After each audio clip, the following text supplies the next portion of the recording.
into? Ma'am, can you go? All right, fine. All right.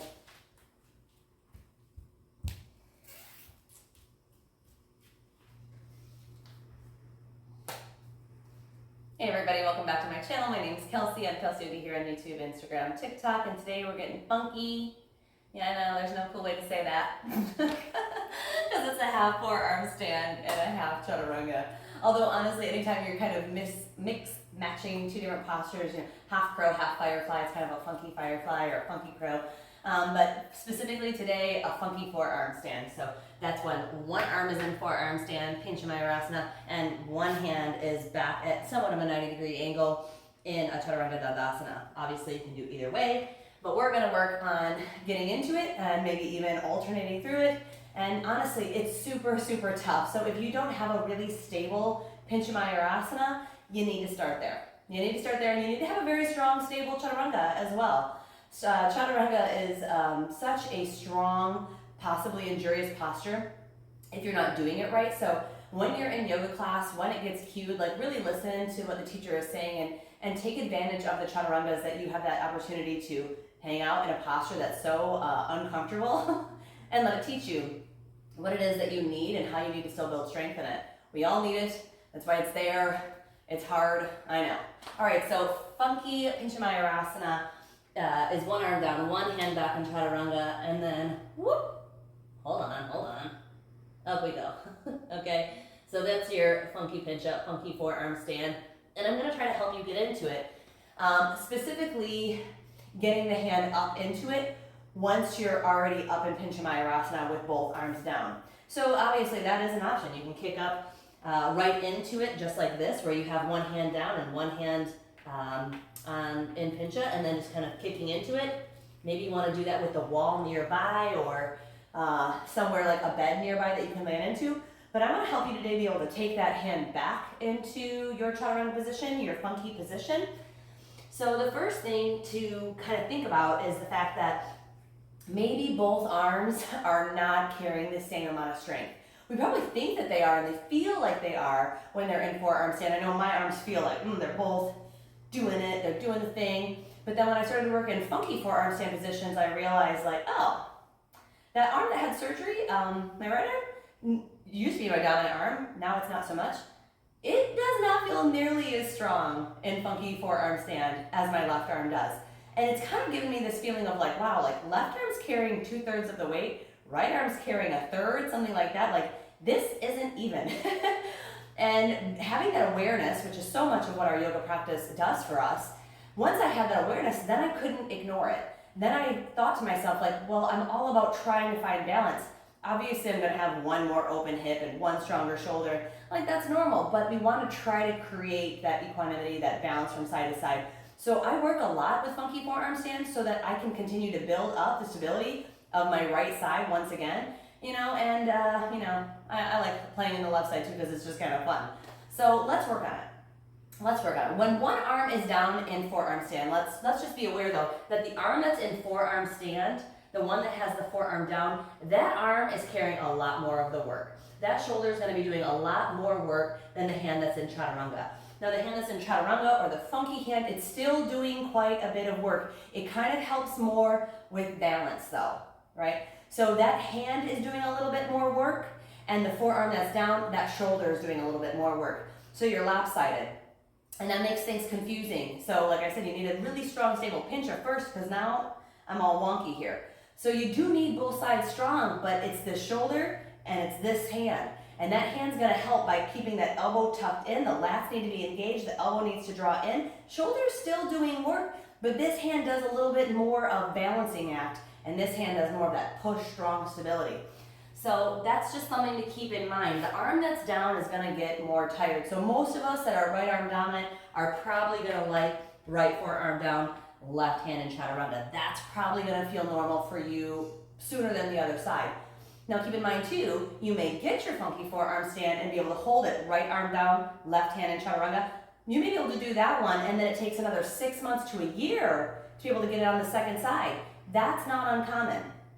Nothing wrong with you. We're all kind of lopsided in our strength. keep working the weaker side. That's why we're doing this, is so that we bring awareness to that weaker side. But by all means, figure this posture out on the strong side first, and then take it over to your weaker side. All right, so I have a couple drills set up for us to get stronger in our funky forearm stuff, just a few, maybe about 6. So let's do the drills together. And we're gonna work for 1 minute, and then we're gonna rest for 60 or 30 seconds. So I'm gonna set my timer here for 1 minute, 30 seconds. All right, let's do it. So we're gonna get into a forearm plank, and we're gonna walk back and forth on our mat, okay? Let's get ready to do it. We're gonna work for 1 minute, rest for 30 seconds. On your mark, get set, and go. So you're just in a forearm plank, and we're just gonna walk. Now try your best to keep your hips low. Try not to pike your butt up too much. In this one, we're in a forearm plank, so we're staying low. The arms may turn in at a little bit of an angle. Totally fine. That's just you helping to keep balance, right? No big deal. We have already worked for, now, 30 seconds. We got 30 seconds to go. So keep walking. This is helping you because you're shifting the weight from side to side. We're shifting the weight from one forearm to the other. You can also do this walking from left to right rather than forward and backward. I think the left to right is a little easier. This is a little bit harder, but do both. Why not? We got 8 more seconds, and then we're gonna rest for 30, and then we'll have another drill. 3 more seconds, 2, 1, and rest. Some of these drills are not super fancy, but they get the job done. And the next one that we're gonna do is we're gonna be in dolphin. Dolphin is downward facing dog, but on our forearms, and we're gonna alternate taking one hand back from that chaturanga position, one at a time. So we got 10 more seconds to rest, and then we're gonna go again. All right, so alternating a funky arm in dolphin. You ready? Here we go. On your mark, get set, and go. Forearms down, about parallel. Tuck your toes, lift your hips. Take the right hand, put it in chaturanga, put it back. Left hand in chaturanga. Right hand. And you're taking the hand back a little farther than what you think you should, because we're looking for that 90-degree bend in the elbow. But really, we're not worrying about too much weight on the chaturanga hand. We're working on putting the weight into the forearm that's down. Try not to sway the hips too much from side to side. You want to make this easier, open your feet up nice and wide. Wide as your mat, or wider. Want to make it harder, put your feet all the way together. Make it a little harder to balance. We got 20 seconds still to go. And these drills right here, moving that hand back, they're really good for you to do hundreds of times, getting used to, this is where my hand's gonna go. My hand's going where? You know, way back here. And practice that. Okay, it's time to rest, lower the knees. We're gonna rest for 30. Next drill, we're gonna do the same thing. We're gonna alternate taking one hand into that funky position, make it a little harder. We're gonna do it forearm plank. Because my theory is that whatever it is that I want the body to do, move into a funky pinch Mayurasana position, I need to show it again and again and again what this arm position, what this transition movement looks like. So I do it in all these other shapes. That way, when it's time for me to do it up in my inversion and forearm stand, it's gonna become much more natural. My body's like, oh, I know right where you want your hand to go. It's gonna be back here. It's gonna be back here. I've done it hundreds of times. My brain knows what I want. So show your brain what it's got to do before you ask it to do it in the hardest version. All right, let's go to a forearm plank. On your mark, get set. Let's go. We're in forearm plank. We're gonna take one hand back to chaturanga. So let's keep the abs really engaged. Keep the pelvis kind of tucked, tail reaching towards the heels, legs are staying tight, belly is in, all that stuff. Again, too hard, open the feet up a little wider. Want to make it more challenging, you can put your feet all the way together. Makes balance a little bit harder. Halfway through. When you're taking your hand back, your hand should not be slamming into the mat, but just setting down. Now you may feel this shoving forward on your forearm. Me too. That's okay. 15 seconds left.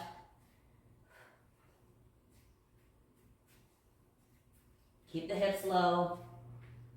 Keep the abs engaged. 5 seconds.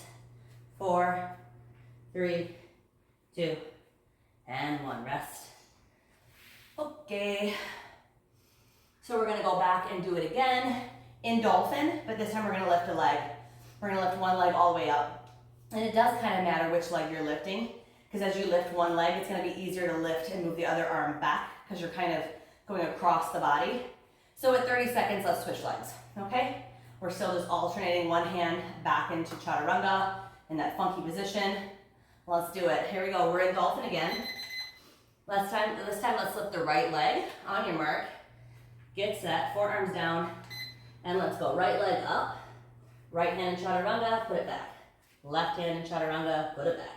Right. Left. See, it's a little challenging with just one foot down. So if you can be up on the ball of the toe, it's going to be a little harder. If you can put that heel down, it's just going to help with the balance a little bit more. We got 5 seconds, and then we're going to switch legs pretty quick here. That way we can keep right on moving. 2, 1, switch. Left leg up. Left hand back. Right hand back. Keep it going. Really doesn't matter how high you have that leg lifted. The idea is just that we only have the weight on one foot, making it a little bit more challenging on the arms. We got 10 more seconds left. We can do it. Last 5, 4, 3, 2, and 1. Rest. Lower the knees. Now you don't have to do these drills like we're doing them here today, where we are giving ourselves 60 seconds to work and 30 seconds to rest. Maybe you tell yourself, I'm gonna do 20 times where I alternate hands. Or, maybe I only like these 2 drills, the 2 hardest ones were best for me. You don't gotta do it like this. These are just some ideas for you to help build up the shoulder and the core, and then just learning that awareness of how to move the hands when the body weight is into the shoulders. All right, so we have another drill to do 2 more of them, not too much. This time we're gonna be in Pinchamayurasana, kind of a dolphin though too, because our feet are gonna be on the wall and my forearms are gonna be down. So I'm gonna have the forearms down, my feet up, kind of in an L shape, and I'm gonna shift and take the hand back. Now this is gonna be where it starts getting a lot harder. So if this drill's too hard, then it's too hard for you still to start taking this transition and moving all the way in it in Pinchamayurasana. But let's give it a go. Open the feet up a little wider. This is a great place for you to work as you're building strength. Here we go. Forearms down. On your mark. Get set. And go. So it doesn't really matter if your feet are like right at shoulder height, a little bit higher, up on the balls of the toes, feet are flat, whatever. Doesn't matter. Now you see how my body weight is having to shift a little bit in order to lift that arm up, take the hand back. That's pretty common. And the same kind of thing happens when I'm in pincha, 30 seconds left, in order to take a hand back into my funky forearm stand. If you've been on a flat foot, maybe try lifting forward into the balls of the toes, keeping that weight right over the shoulders. 13 seconds left, hang in there. Last 10, 8, 7, 6, you got it. Last 2, and 1, lower down.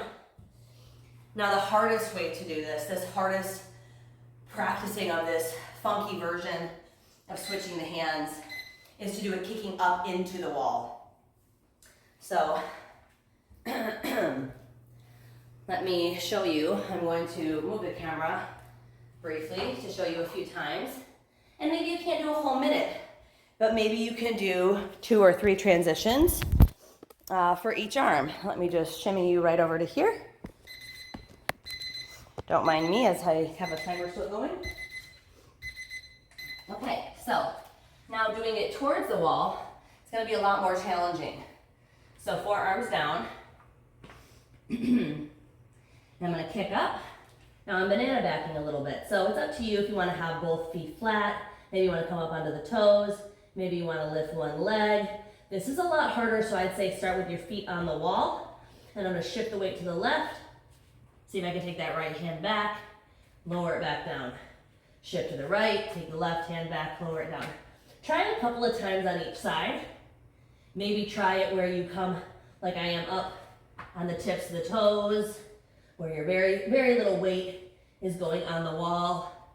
Or once you get better at shifting like this, then maybe the next thing that we do, let's come down. Maybe the next thing that we do is we work on holding, right? Because to be able to shift like that from side to side, we need to have the strength to hold it. So that's up to you now if you want to put one arm down, one hand in chaturanga, and even this kicking up, kicking all the way up into the wall, it's spooky. It can be really spooky until you know that the shoulder stability is there. So I would work on doing it this way first. Forearm down, hand down, walk the feet up and hold. You know, I would be farther away in an L shape, but this doesn't matter. And hold here, maybe building up to 60 seconds, 30 to 60 seconds. And then also working on building it up here. One forearm down, one hand in chaturanga. You'd put that timer right down underneath your face, start the timer. Here I go, I'm up. And then I would work on holding. You know, okay, my elbow needs to draw in. I'm pushing out of my left shoulder, and I'm just holding for 30 seconds, working on building that strength. All right, I'm gonna take you back over here so we can start kicking up.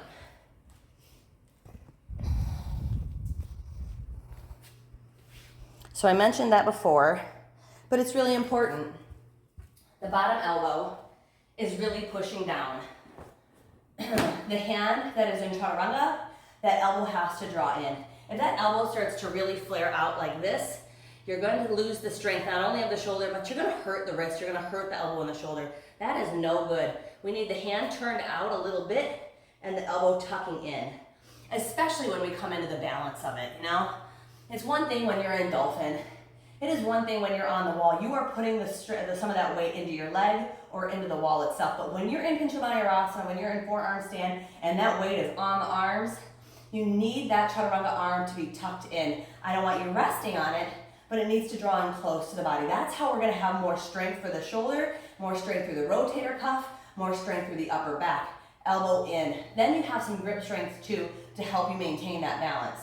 So let's try a couple of times with the forearm down and trying to kick up like that. That might be the safest way to work on coming into a little bit of these funky holds without putting the hand there while you're upside down. So I would get into this position, maybe try a couple of scissor kicks, see how that feels to scissor kick, maybe 10 times. I'm going on the right, onto the left, off the left, onto the right. This is a great way to see like, oh, how do I feel when I'm upside down with, you know, my arms in different positions. Get used to doing that little scissor kick. Both sides, right? So left arm and forearm stand, right hand and chaturanga. Both sides try to do 10 scissor kicks. It's gonna feel spooky because it's new. Not because you're not capable, but because it's new. That in itself is gonna have your brain going, no, this isn't a good idea. Maybe that is the lack of shoulder strength, but maybe too it's just your brain saying, I don't know this yet. I'm not so sure about it. The nice thing is that having that hand in chaturanga, it's kind of already ready there to catch you.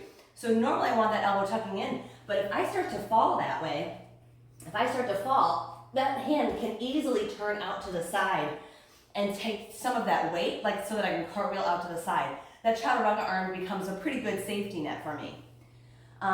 The other thing that you might want to start doing is once you feel comfortable in that scissor kick and you're going off of one leg onto the other, is to try a little bit of a tuck jump. That having both feet up at the same time, can I get a little bit of air time and how do I feel about it? Do I feel safe when I have both legs up at the same time, hips over the shoulders? Remember that bottom forearm, that's your stability. That's your strength. So feel the strength pushing out of your elbow and feel it all through the armpit, through the front of the delt, down through the shoulder blade. That whole shoulder is just, it's engaged, it's turned on. If you feel yourself dumping into it, then we work on the drills longer and we build more strength through the shoulder, all right? So work on those scissor kicks, work on the tuck jumps, maybe even think about working in pike jumps, and certainly work on holding by using the wall, right? So that you're just kind of stepping into your funky position, put that timer right down below your hands, and just step here and hold. You know, get used to it. You're like, oh, I need to fix that arm. I need that left elbow in. That's one of the things you can think about when you're upside down for a decent amount of time. All right, so now let's work on shifting it back. That's kind of hard.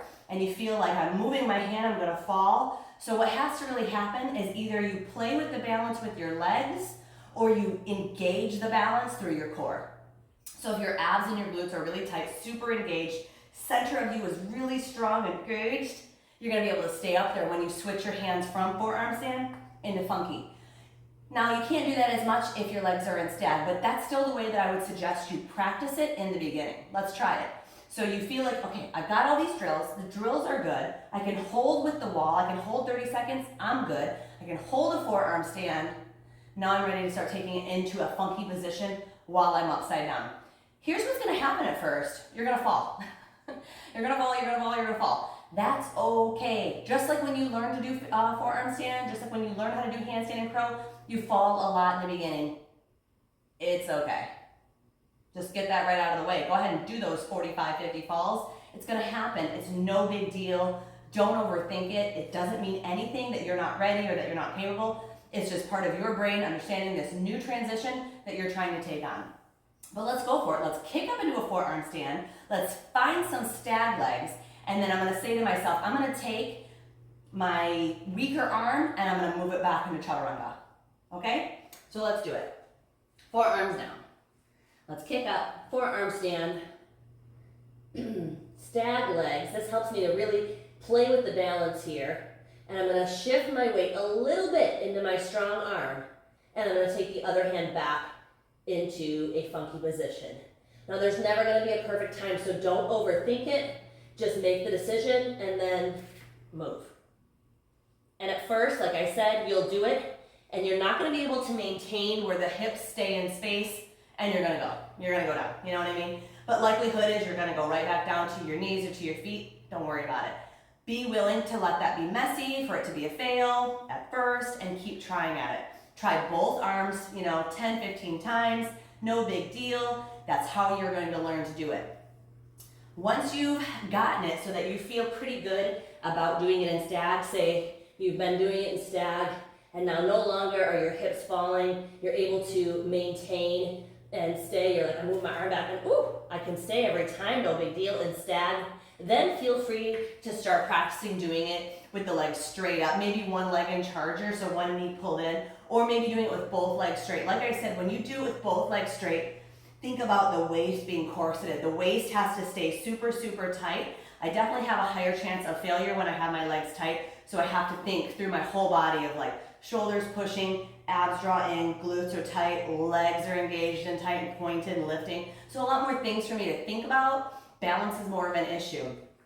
But doesn't mean it can't be done. Start with your forearms down. Maybe you let them turn into a little bit of an angle. Normally in forearm stand, they're like parallel, boom. But when I'm in pincha, a funky pincha, maybe the one that's gonna stay down turns in a little bit to help you with that balance. No big deal, right? So if you're gonna do it with the legs straight, waist is really tight, legs are tight, butt's tight, everything's really engaged. I'm gonna push out of that bottom shoulder, and then I'm gonna take one hand into chaturanga.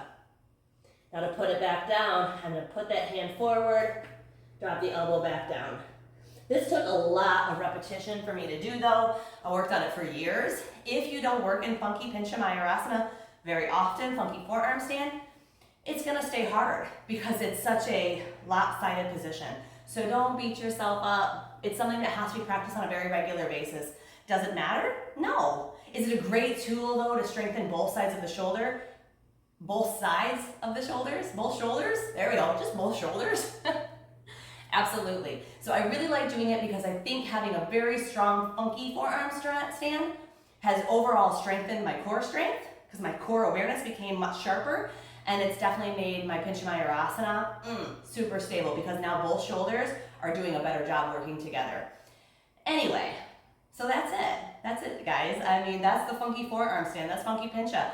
Keep trying it. Be willing to kind of step into the discomfort of something very foreign and something new, unknown and new to you, and be ready for a little bit of weird looks of like, why are you doing that? Why do you want to do that? I just do.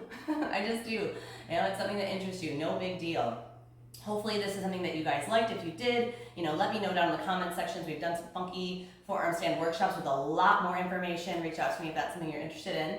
Please, you guys, subscribe to the channel. It helps me out so much. I really appreciate it. Like, comment, share it on your social medias. Give this video a share on your Instagram stories. It helps me a ton. You guys are the best. Thank you so much. Good luck with that funky forearm stand. Hang in there. And namaste.